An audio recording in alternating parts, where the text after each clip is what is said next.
Muy buenas noches, tengan todos ustedes. Esto es el programa El Enigma del Conocimiento. Hoy me veo medio muy brillante, quizás por las luces que hay, pero esperando que se pueda apagar una, si así puede tener mejor. Miren, nada más, ya como que cambió el asunto, ¿no lo creen? Bien, soy Guatemala Rivera y esto es el Enigma del Conocimiento. Vamos a tener algo muy interesante que corresponde a algunos casos que no han tenido la respuesta adecuada, pero que suelen ser todavía un misterio para muchos de los grandes estudiosos de la psicología, de la investigación, del forense, de los grandes y altos jerarcas de la investigación, como son los agentes secretos y demás, y otros más hacia lo paranormal también.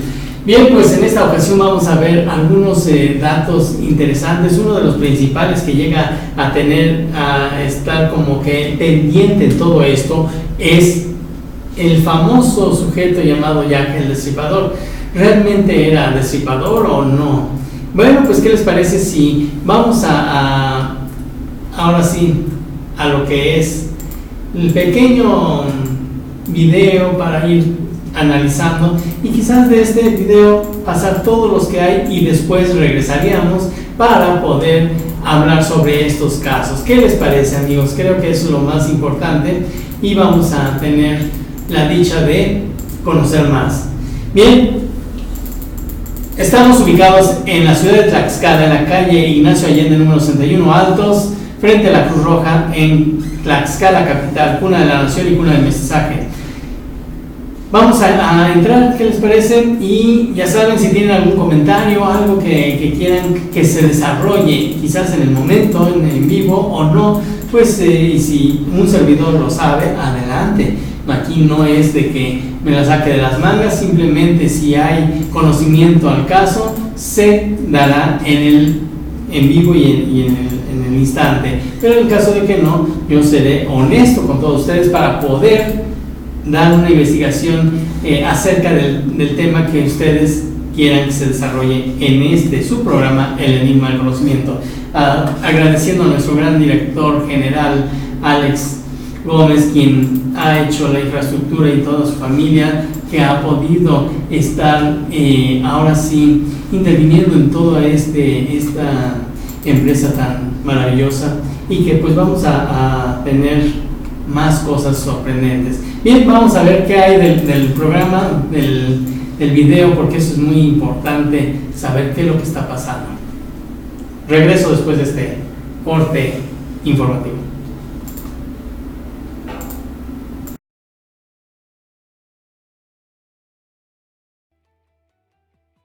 El caso de Jack el Destripador es sin duda uno de los misterios sobre asesinatos en serie más estudiados y que más han perdurado en el tiempo. Durante el siglo XIX, existía una carta escrita por una persona anónima quien se atribuía los hechos de crímenes que estaban siendo investigados por la policía. Mientras que por otro lado, se decía que solo se trataba de una broma de mal gusto hecha por un periodista con el objetivo de llamar la atención. Dicha carta hacía referencia a un asesino en serie quien, en 1888, cometió una serie de asesinatos en la empobrecida área de Whitechapel en la ciudad de Londres. Las leyendas que comenzaron a salir y que rodean sobre los asesinatos de Jack el Destripador, se han convertido en un rompecabezas complejo de investigación histórica. Una de las primeras teorías que nacieron en ese entonces, era que se podría tratar de un sujeto que bajo las influencias del alcohol, y de forma constante, molestaba a las prostitutas que caminaban solas por ese sector. Lo cual fue descartado tiempo después. Otra teoría que surgió fue la de una conspiración libremente interpretada y hasta folclórica. Hay que tener en cuenta que en la inmensa mayoría de los casos de psicópatas, dentro de su perfil actúan de acuerdo a un tipo de patrón, con respecto a sus víctimas. Que en este caso, eran solo mujeres. A quienes las estrangulaba, degollaba, y que al menos a 3 de ellas, les extraía sus órganos. De lo cual se llegó a deducir que el asesino tenía conocimientos quirúrgicos.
pues lamentablemente ahora con esto de las señales digitales de internet y pues ahora sí, lamentablemente esta señal que ofrece esta telefonía está de lo pésimo. Hay que reconocer que no tiene muy buena, como dicen, viaje en infinitum, cuando realmente no es cierto. Pero bueno, ¿saben una cosa?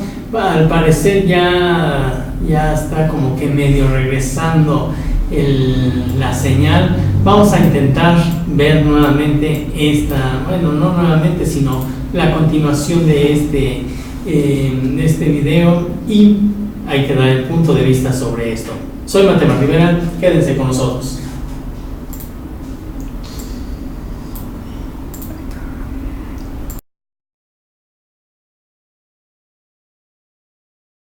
Extraños acontecimientos. Una de esas teorías es el mal tiempo, vale decir con el clima, otras tienen que ver con las supuestas abducciones extraterrestres, las deformaciones que se producen con el tiempo, y la suspensión de las leyes de la física. Aunque existen algunos documentos que se han elaborado para demostrar que muchos de los informes se han exagerado, todavía no existe una explicación 100% convincente que aclare el número inusualmente grande de desapariciones en el área. Uno de los casos más conocidos fue el de la desaparición del vuelo 19 en el año 1945. Donde una escuadrilla de 5 aviones torpederos, de las Fuerzas Armadas estadounidenses, que minutos después de haber partido de su base en el estado de Florida, desaparecieron misteriosamente durante un vuelo de entrenamiento. Este término nació en 1952, por varios escritores que publicaron artículos en revistas respecto del supuesto alto nivel de peligrosidad en esa zona.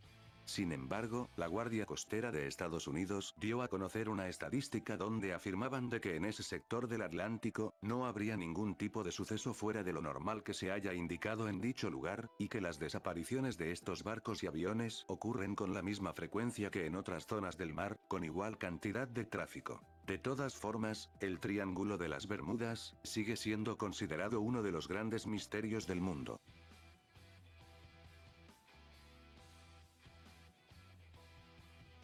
Ya se han cumplido muchos años, más o menos 3 décadas, de la extraña aparición de los primeros círculos de las cosechas en Inglaterra. Y aún así, tanto tiempo transcurrido, siguen siendo un misterio que nadie ha sido capaz de explicar. Se ha afirmado que son obra por el hombre, pero lo cierto es que de todos los experimentos que han sido realizados por humanos, nadie ha podido igualar esos dibujos tan absolutamente simétricos y perfectos. Además, desde entonces, cada año han aparecido casi 250 dibujos más, repartidos ya por el resto del mundo. Los círculos de las cosechas comenzaron en agosto de 1980 en Inglaterra. A partir de aquella fecha, se encontraron formaciones similares por todo el país, ante el asombro de los ciudadanos y conmoción pública que provocó esos hallazgos. Y que veían que desde el aire, esos enormes dibujos tenían un diseño tan perfecto. Este es uno de los mayores misterios que no se han podido resolver. Lo más increíble, es que a veces esos diseños han aparecido en cuestión de pocos minutos, como por ejemplo el producido cerca de Stonehenge.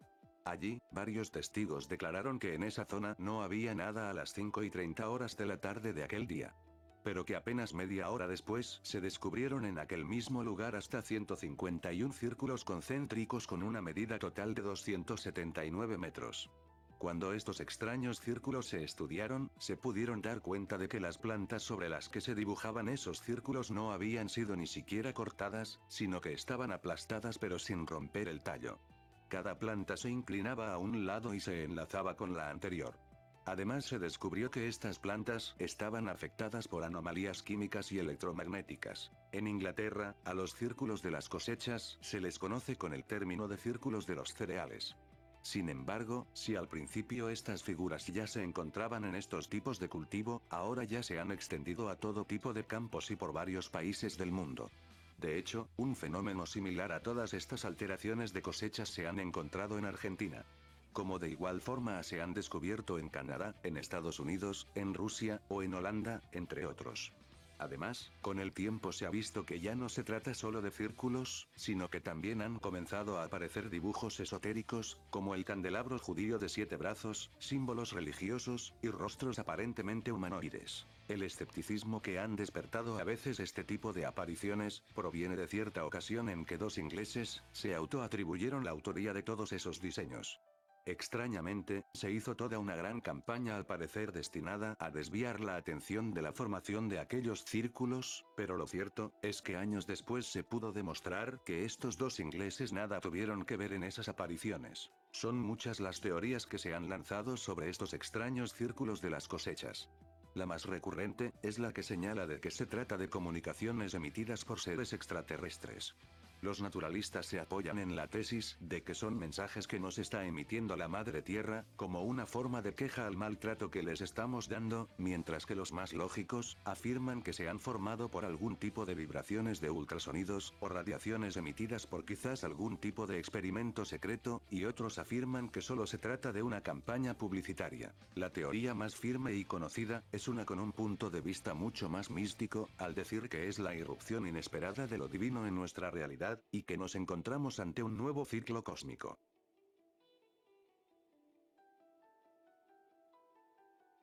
Tal vez, muchos hemos pensado que si el alma existiera, ¿cuánto podría llegar a pesar? Esta es una pregunta que hasta el día de hoy, no se ha podido obtener una explicación, o razonamiento muy claro. Por otro lado, lo que sí se ha logrado descubrir y comprobar científicamente, es que el cuerpo antes de morir pesa una cantidad y después de que la persona ha fallecido, su cuerpo pierde un peso que es de 21 gramos. Sin embargo, no sabemos muy bien a qué se debe, ni el porqué de la pérdida de esos 21 gramos una vez que una persona muere. De acuerdo a las investigaciones del Dr. Douglas McDougall, y su teoría del peso del alma que se remonta a 1927, toda persona pierde 21 gramos en el último minuto de su muerte, lo que según él, ese peso equivaldría al alma o espíritu que se ha desligado del cuerpo carnal de un ser humano.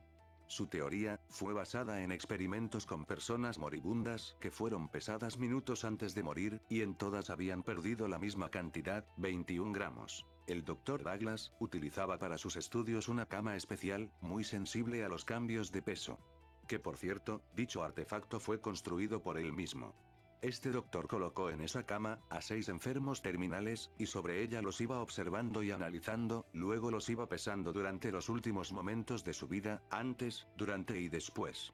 Y el resultado obtenido fue el mismo en todos los casos, todos perdían 21 gramos justo antes de morir. Incluso aquello lo llevó a experimentar con perros, pero en ese caso, no obtuvo el mismo resultado de los 21 gramos.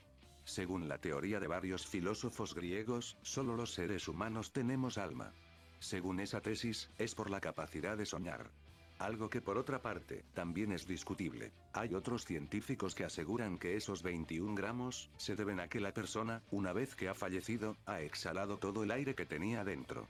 Otros dicen que es a causa de la relajación de los esfínteres.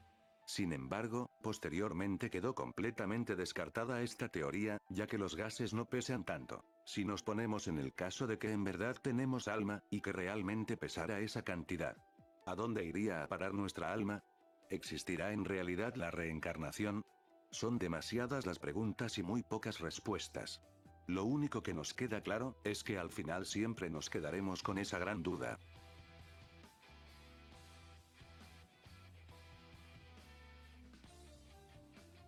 Si hablamos de una época de conquistas de grandes imperios, sin duda no se puede dejar fuera a las imponentes pirámides de Egipto. Una civilización que ha cautivado no solo por su grandeza, y sus monumentos, sino que también por sus grandes misterios que la relacionan. Las pirámides de Egipto, ¿cómo se construyeron realmente? ¿Cómo es posible que en una época donde no había la tecnología ni los medios actuales, se pudiera construir con tal perfección un monumento funerario capaz de albergar en su interior las catedrales de Florencia, Milán, el Vaticano, por ejemplo?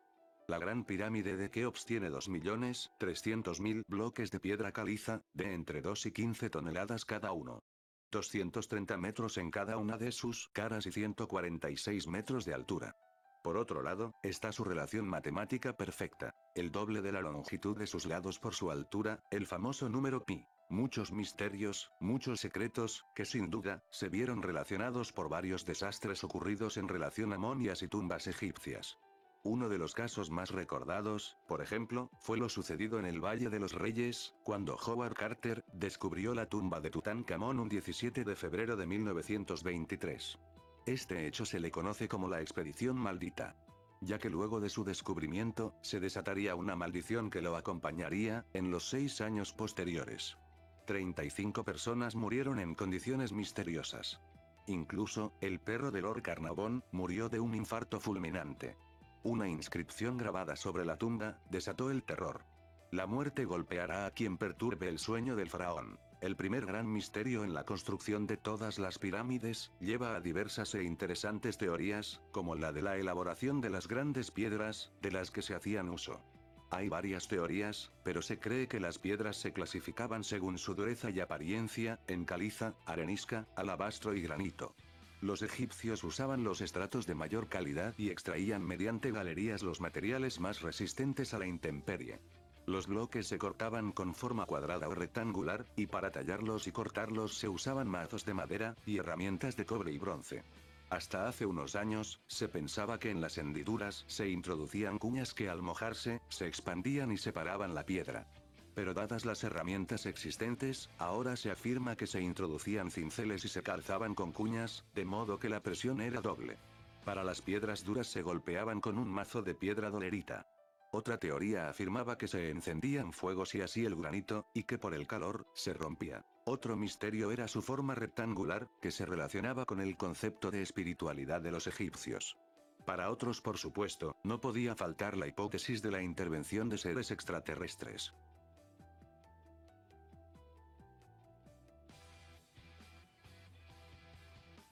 Hasta el día de hoy, se sigue investigando sobre esta extraña criatura.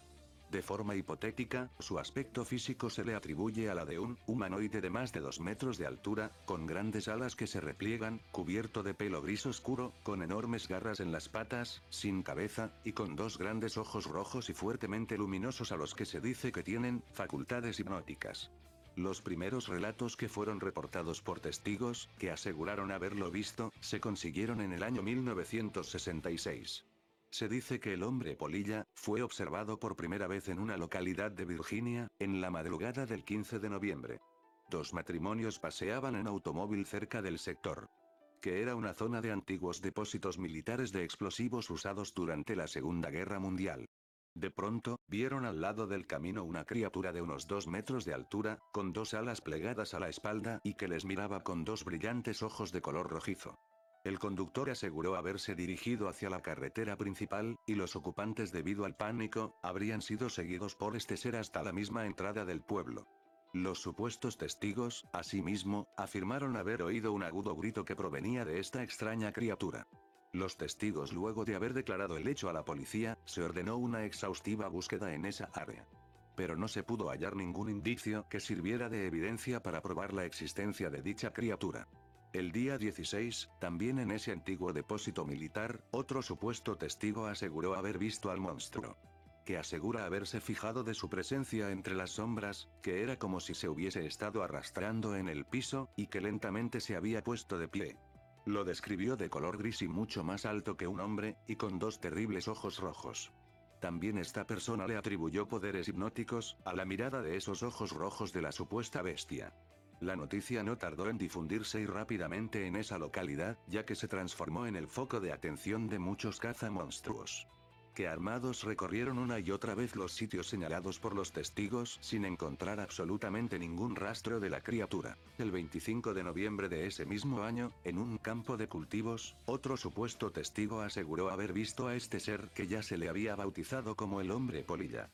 Este testigo afirmó que a las 7:15 de la mañana, cuando se dirigía a su trabajo, vio una figura humana de color grisáceo, elevándose verticalmente desde el suelo y abalanzándose contra el auto. Se dice que la víctima aterrorizada aceleró, pero la bestia lo estuvo siguiendo, dando vueltas sobre el vehículo como si estuviera jugando, durante varios kilómetros. En la actualidad, se han grabado videos filmando la presencia de la supuesta criatura, pero que más tarde se ha comprobado la falsedad de la mayoría de ellos. Mientras tanto, no existe material alguno que compruebe la existencia de este extraño ser.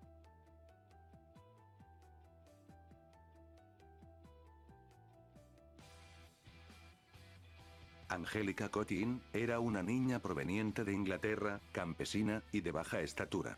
que al parecer ejercía un extraño efecto sobre las personas y las cosas, que hoy en día se conoce como psicoquinesia, o telequinesia. De hecho, los extraños fenómenos psíquicos que esta niña producía, eran muy parecidos a los que normalmente se asocian con los poltergeist. A Angélica se le conocía como la chica eléctrica, o la chica poltergeist, y su caso, aunque no único, fue uno de los primeros fenómenos paranormales investigados por la ciencia. Como tal, el caso de Angélica, también fue estudiado por parte de los parapsicólogos, y otros entendidos en la materia. Los extraños fenómenos que rodeaban a esta niña, comenzaron a ocurrir en una localidad de Francia, el 15 de enero de 1846. Cuando en ese entonces Angélica ya tenía 14 años. A las 8 de la noche, Angélica junto con otras chicas, estaba tejiendo guantes de seda, cuando, de repente, la rueca que usaban comenzó a temblar como si estuviera viva. Las niñas después de lo sucedido, fueron a contarlo a sus vecinos, pero ninguno de ellos les creyó.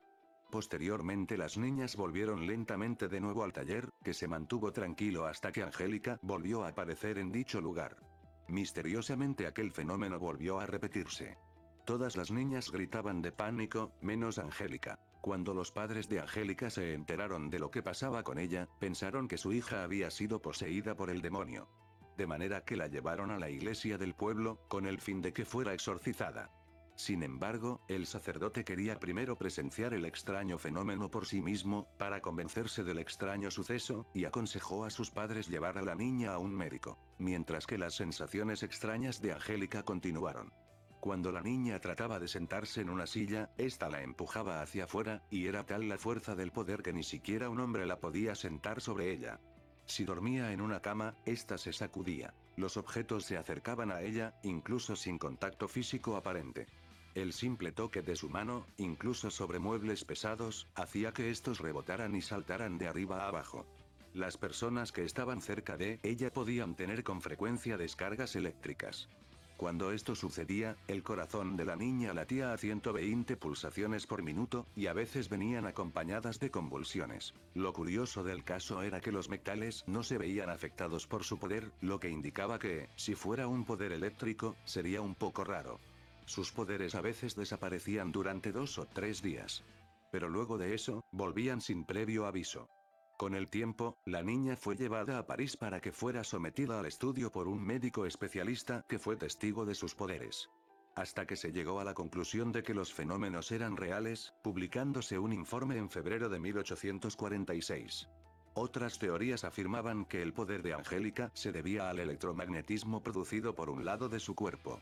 Además, estos fenómenos se daban continuamente durante la noche. A pesar de todo eso, Angélica gozaba de excelente estado de salud, aunque tampoco se descartaba de que alguna enfermedad nerviosa pudo haber provocado el origen de esos fenómenos. Sin embargo, desde el 10 de abril de 1846, los fenómenos desaparecieron, y ya no volvieron jamás.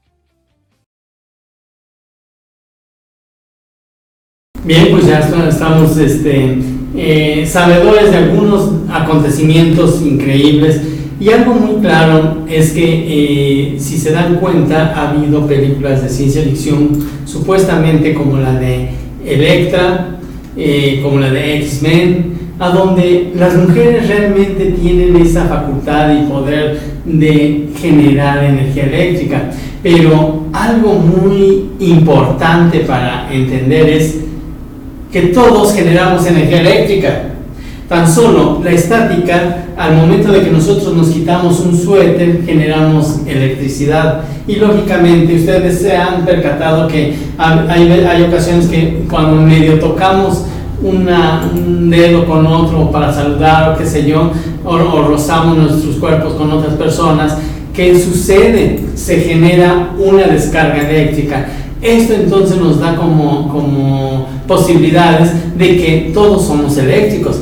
¿Y por qué? Bien, esto se debe a las cargas positivas y negativas que tiene nuestro cuerpo. Uno de los principales es nuestro cabello, y ahí se genera la parte positiva, mientras que el resto de nuestro cuerpo es una parte negativa, y que lógicamente hay ocasiones que no se puede llegar a descargarse totalmente, pero cuando llega una persona y nos toca o nos roza tantito, se pues ahora sí se cierra el circuito eléctrico donde se genera una descarga y hasta dicen, me diste toques, es lo típico. Con respecto a los anteriores también, las criaturas nocturnas o seres extraterrestres, hay que entender que quizás existan, es cuestión de cada criterio de ustedes o mía, pero ¿alguna vez los han visto en vivo? No. Yo, en lo particular, nunca he visto un extraterrestre. Yo creo que el día que lo vea, le diría, vete, porque aquí la Tierra son puros hostiles. Así de fácil. Entonces, es triste que muchos digan, es que ya tienen abducciones, que ya tienen contactos extraterrestres. Hay que recordar la famosa película Encuentros cercanos del tercer tipo, que es la película de Steven Spielberg, y una película muy interesante como para pensar, ¿realmente tendrían la delicadeza seres de otro planeta para venir a tener comunicación con nosotros? En la actualidad creo que es muy difícil. En el pasado quizás sí, porque todavía había o existía inocencia en el alma de cada persona. Hoy en día ya quieren destruir. Lamentablemente es triste saber que muchos buscan esa situación de tener cercanía con seres inteligentes, pero ¿de qué sirve acercarnos a seres inteligentes cuando nosotros somos unos ignorantes y no sabemos entender qué cosa es un átomo, qué cosa es la vida? Eso es lo más increíble, no sabe el mundo qué es la vida. Muchos, y recuerden bien, ahora sí, aunque suene feo, pero muchos diputados están, ¿cómo se dice? Pues se están abocando a la posibilidad de que las mujeres aborten. Uy, imagínense en la época de Jesús, si María hubieran sabido que estaba esperando un hijo, Jesús jamás hubiera nacido. ¿Sabían eso? Si hubieran decretado en el concilio, en el Coliseo Romano, llamado a una convocación para decretar si era válido el aborto o no, Jesús no hubiera nacido. Entonces, ¿qué pasa con las mujeres? Dicen, pero cada quien es dueño de su propio cuerpo. Pues lamentablemente todos no somos dueños de nuestra vida, porque hay alguien que nos los dio.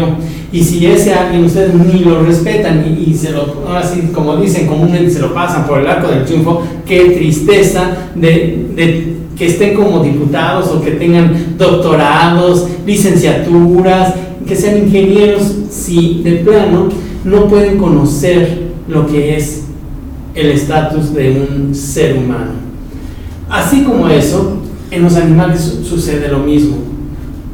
Ahora bien, pasando a esto, la cuestión de las pirámides, se dice que cada una de las pirámides desde Chichén Itzá, Egipto y otros lugares, ¿sí?, tienen cierta orientación planetaria, de tal manera que si ustedes ven las tres pirámides de Egipto, forman lo que es el cinturón de Orión, o lo que corresponde normalmente a los tres reyes magos, según la mitología o el mito de los papás, para que nosotros nos portemos bien y que nos den regalos el 24 o el 6 de enero, que es lo más típico. Y pues realmente no es nada de eso, sino es una batería tan intensa para recibir energía eléctrica, es decir, recibir energía solar y cósmica en un punto tan importante como la punta de las pirámides. Y así esa energía pasa a baterías recargables que hacen la función de una ahora sí, como dijéramos hoy en día, de una batería de litio. Lamentablemente antes no necesitaban baterías de litio ni nada de eso, todo era al natural, era biodegradable, lo que ahora es contaminante. Ese es cuando vemos que la humanidad no ha tenido la posibilidad de avanzar y un ser extraterrestre tiene mayor avance. Por lo consiguiente, ¿ustedes qué opinan? ¿Estaría bien dialogar con un extraterrestre cuando nosotros somos tan ignorantes? Creo que sería absurdo, infructuoso y sobre todo una pérdida de tiempo para poder entablar conversaciones. En el caso de lo que les estaba comentando de la película de Steven Spielberg, Encuentros cercanos del tercer tipo, ahí van manejando las sucesiones de los diferentes tipos de encuentro. Primer encuentro, segundo encuentro, tercer encuentro. Y el cuarto, ese sí ya es el más intenso. Pero finalmente en esto solamente ustedes tienen la respuesta y pues yo simplemente los dejo con esa duda. ¿Realmente un extraterrestre con inteligencia se va a venir a plantar con gente hostil e ignorante? Yo creo que si yo estuviera en su lugar, no lo haría. ¿Sí? Ahora, dicen, es que han hecho experimentos con nosotros. ¿Y qué han hecho los del Área 51, el gobierno de la NASA, el Hangar 18, que son lugares muy específicos? Área 51 y el Hangar 18 son dos lugares importantes de investigación extraterrestre, a donde han hecho autopsias según algunos pues ahora sí, trabajadores que han podido sobrevivir y han dicho de lo que se vive en ese lugar. ¿Y qué pasa? Mejor ahora sí pasan a la historia porque los matan, para que no sigan divulgando eso que están haciendo de despedazar seres vivos o seres X para un análisis de a ver cómo son. Tendrán estómago, tendrán corazón, tendrán sangre, Lamentablemente no hay conciencia en nuestros tiempos, pero bueno, ¿qué pasaría si hoy en día vemos algo más? ¿Qué les parece si continuamos con un poco más de video? Porque a veces es necesario como que intercambiar información en este tipo de eventos con respecto a criterios que nos puedan ayudar a entender más la vida. Vamos a continuar con un poquito más. Regresamos. Con el paso de los siglos, aquella búsqueda de ese sagrado cáliz, a lo que se ha asociado a los caballeros templarios, se ha convertido en algo más que la propia física de una copa de madera. De ese santo grial se han salido teorías, con que podría tratarse incluso de la matriz de María Magdalena, a lo que determinados escritos, supuestamente escondidos por la Iglesia, asocian con la esposa de Jesús, con la que probablemente tuvo descendencia. A raíz de eso, nace la hipótesis de relacionar la búsqueda del Santo Grial con encontrar el misterio de la descendencia de Cristo. Un primer documento elaborado del año 1010 menciona por primera vez en idioma latín medieval la palabra derivada como gradales, que traducida al español significa grial.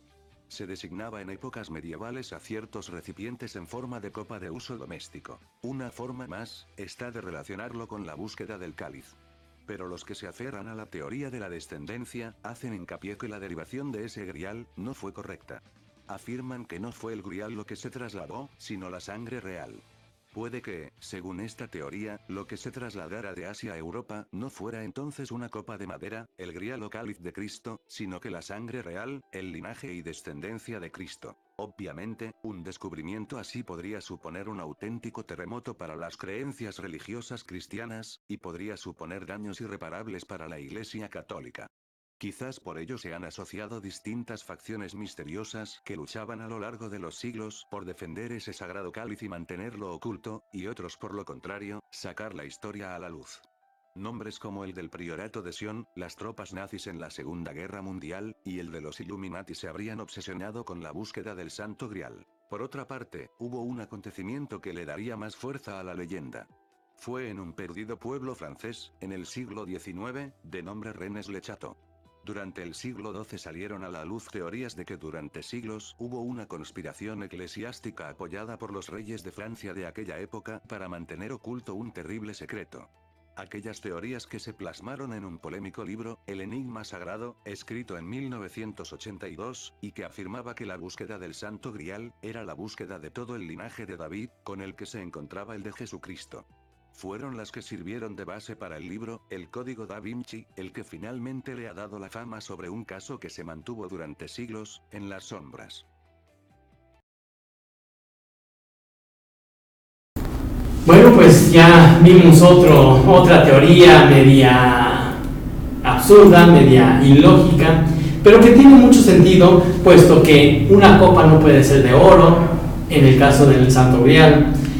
Realmente pudiera haber sido de un material más humilde. Si nosotros checamos que los grandes reyes o emperadores de aquel tiempo sí podían utilizar copas de oro, mientras que un carpintero, ¿qué podría esperarse? Una copa quizás de madera, quizás de barro ordinario, sin valor. Ahí pudiera ser. En la teoría que tienen sobre que el Santo Grial corresponde a tener relaciones sexuales con María Magdalena, bien, tiene sentido. Bueno, pues el ser humano fue hecho para concebir, pudiera ser. No por eso estoy aceptando esa teoría, pero también, ¿qué pasa con la situación de algunos pasajes bíblicos que pareciera ser que está anegado de una verdad oculta, pero que nadie le está dando la importancia? ¿Por qué? Porque obviamente los líderes religiosos siempre nos dan una probadita, pues ahora sí, al ahí se va, sin darnos lo que es la eficacia de la palabra. Cuando toda esta teoría de María Magdalena, de las relaciones sexuales con Jesús, la hija que tuvo Jesús supuestamente, y la película del Código da Vinci, que hace referencia a todo ese tipo de cosas, bien, también podemos dar como referencia a un grupo muy importante en nuestra historia, que es los masones. La masonería ha tenido muy en cuenta este tipo de acontecimientos y de hechos, teniendo como seguridad de que sí existió tal relación o tal nacimiento de esa hija. ¿Será cierto que Jesús tuvo hijas o descendencia con María Magdalena? Porque hay que reconocer algo muy interesante que se ha visto un poquito en la Última Cena, que todo el mundo conocemos. Hay personajes que no tienen esa tez o ese rostro como de hombre. ¿Acaso estaba ya destinada María Magdalena a tener contacto con Jesús? Si fuera así, entonces ¿dónde está la descendencia? Y algo muy importante que yo les he planteado para poder destruir esta teoría tan extraña, pero que tiene sentido, yo les he preguntado a algunos masones.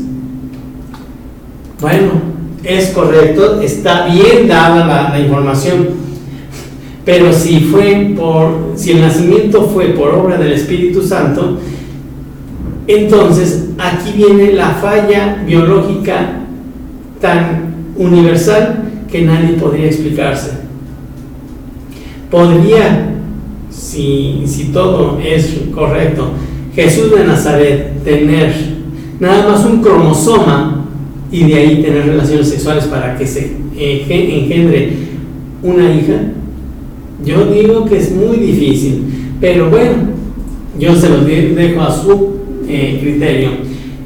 Todo hombre o mujer tenemos los dos cromosomas, por lo consiguiente, al tener los cromosomas podemos llegar a universalizar todo el proceso biológico de un nacimiento, concepción, de una relación sexual, etc.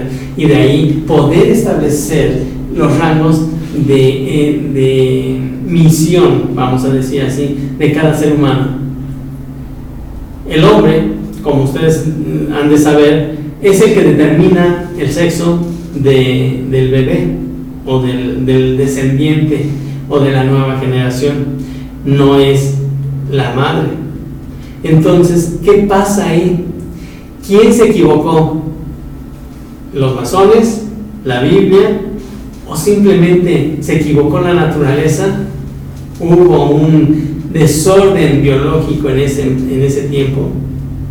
Es increíble, ¿no lo creen? Si vemos en el caso de Adán y Eva, los dos estaban completos, pero habían nacido o fueron hechos del mismo material, mientras que estamos en el año cero, vamos a decirlo así, con el nacimiento de Jesús, y él habiendo sido concebido por obra del Espíritu Santo.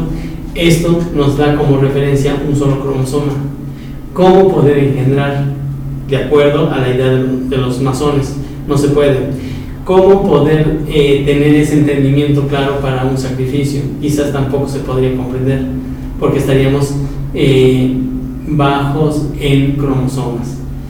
Se los dejo de tarea, reflexionen. Esto es el Enigma del Conocimiento y los esperamos el día lunes para que podamos seguir dialogando y tratando de sacar conclusiones de todo este tipo de situaciones. Soy Mateo Rivera, nos vemos hasta el lunes.